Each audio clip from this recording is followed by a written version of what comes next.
এক গ্রামে এক গরিব রাখাল ছেলে থাকত। তার নাম ছিল রফিক। রফিক প্রতিদিন ভোরে উঠে গ্রামের গরু নিয়ে মাঠে যেত। আমরা গরিব, কিন্তু আমি কঠোর পরিশ্রম করব।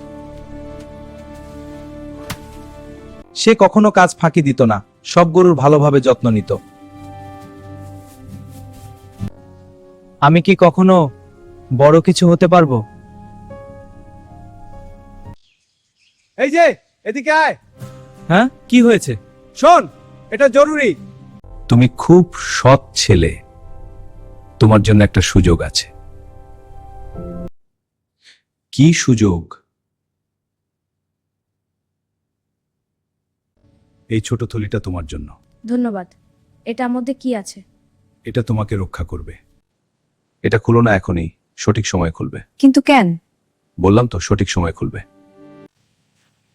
থলিটা নিয়ে বাড়ি ফিরে এলাম। এবার রাখি ভিতরে গিয়ে। থলিটা লুকিয়ে রাখলাম, কিন্তু খুব কোকল হচ্ছিল। এ কি সর্বনাশ! এখন উপায়? হ্যাঁ, খুব বিপদে পড়েছি আমরা। মা বাবা, কি হয়েছে? সব হারিয়েছি। এখন কি করব? আমাদের খাবারও প্রায় শেষ হয়ে গিয়েছিল। এখন আমরা কি করব? তাদের খাবারও প্রায় শেষ হয়ে গিয়েছিল। তখন রফিক ভাবল, এটাই হয়তো সঠিক সময়।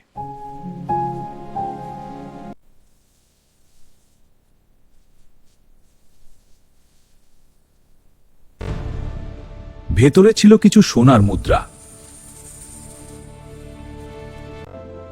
সত্যি, আমার চোখে পানি চলে গেল আনন্দে। অনেক ধন্যবাদ। আমি বাজার থেকে ফিরলাম। খুব ভালো হয়েছে। দেখি কি এনেছ। সব পরিবারের জন্য। আমার জন্য আনছো? এই নিন টাকাগুলো। হ্যাঁ, এতে হবে। আর কিছু টাকা দিয়ে ছোট একটা ব্যবসা শুরু করলো। আসুন, ভালো জিনিস এনেছি আজ। স্বাগতম সবাইকে, নতুন ব্যবসা শুরু হয়েছে। খুব ভালো জিনিস। সে কখনো তার গরিব দিনগুলো ভুলে যায়নি। সে কখনো তার গরিব দিনগুলো ভুলে যায়নি। আমরা এখন থেকে একে অপরকে সাহায্য করব। হ্যাঁ, এটা খুব ভালো হবে। আমরা সবাই মিলে চেষ্টা করব। ঠিক আছে, চলো শুরু করি। ধন্যবাদ ভাই। একদিন আবার সেই বৃদ্ধ লোকটি তার সামনে এলো। তুমি সত্যিই যোগ্য ছিলে। আপনার জন্যই আজ আমি এখানে। সৎ আর পরিশ্রমী মানুষ সব সময় সফল হয়।